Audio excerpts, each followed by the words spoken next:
So like during COVID lockdown, all of our schoolwork became online. So everything that we had to do, like either classes or assessments, is all online. So how I used the internet at home during that lockdown was mainly for schoolwork, because that's where all our schoolworks were put on and that's where I had to access it and do my work on. During COVID lockdown, both lockdowns, internet was really helpful with learning online, connecting with my teachers, especially with them helping me with my assessments, being able to rebuild connections with friends from overseas, reconnecting with others who I haven't talked to in ages. For those students who didn't have the internet at home, they would have probably had the worst time, apart from COVID being a problem, but then having no internet was a bigger challenging problem. But because I've had one of my friends who didn't have access to internet, and seeing her after COVID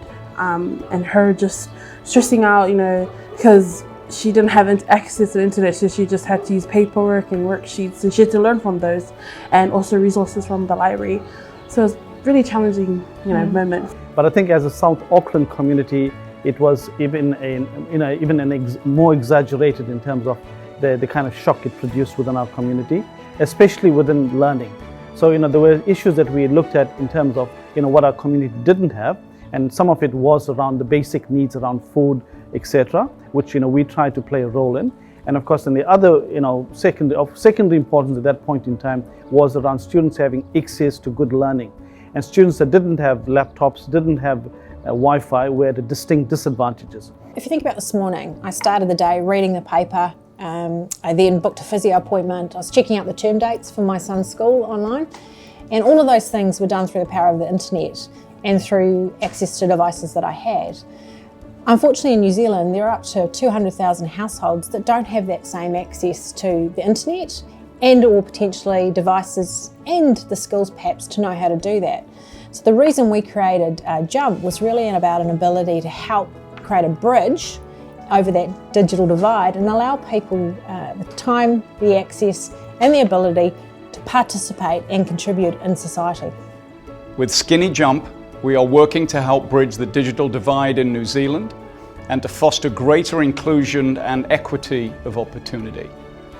We have an amazing opportunity to make an amazing difference to young people's lives and their futures, perhaps more so than any other school or any other setting. We've also got the responsibility of ensuring we do the very, very best by our families and for our young people every day.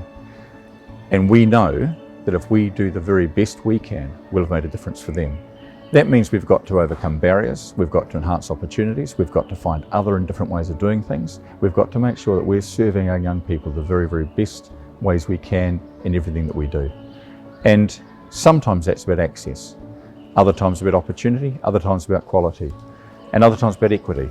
In this particular instance, using the Jump internet product gave us the chance to take away a barrier, open up some access, and actually start towards some equity in the outcomes. Since we don't have internet at home, the modem it helped me and basically my siblings, as they need to access internet for their schoolwork as well. My parents, they don't go on social media that much, and then keeping in touch will always be call and with families. And yeah, I think as we started using it for a few months, they're pretty confident now about using it, going on social media and stuff. Jump will make a huge difference to our community in trying to be able to address the digital divide that we spoke about. Everyone will be on the same page. Yeah. There won't be less fortunate and more fortunate. No one's left behind. Yeah, no one's left behind. It's together, we work together as one. Yeah. Everything is better if everyone's on the same page. Yeah. I believe like when everybody has Wi-Fi or has that access, it's going to be, or will like allow everybody else to have the same chances that we have. Together, we are attempting to remove barriers to opportunity through access, technology, and enhanced digital literacy for students in Decile 1 communities.